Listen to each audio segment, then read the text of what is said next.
குடியாத்தம் கார்த்திகேயபுரம் அருகே தனியார் திருமண மண்டபத்தில் உங்களுடன் ஸ்டாலின் முகாமில் பொதுமக்கள் மனு அளித்தனர்.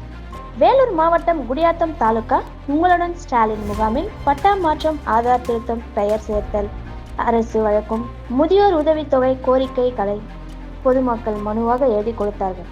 இம்முகாமில் வருவாய் கோட்டாட்சியர் சுபலட்சுமி, ஒன்றிய தலைவர் NE சத்யானந்தன், மாவட்ட கவுன்சிலர் கிருஷ்ணமூர்த்தி, ஆனந்தி, முருகானந்தம், வட்டார வளர்ச்சி அலுவலர்கள் சரவணன், செல்வகுமார், கிராம நிர்வாக அலுவலர்கள் காந்தி, செந்தமிழ் மற்றும் அரசு ஊழியர்கள் உடன் இருந்தனர்.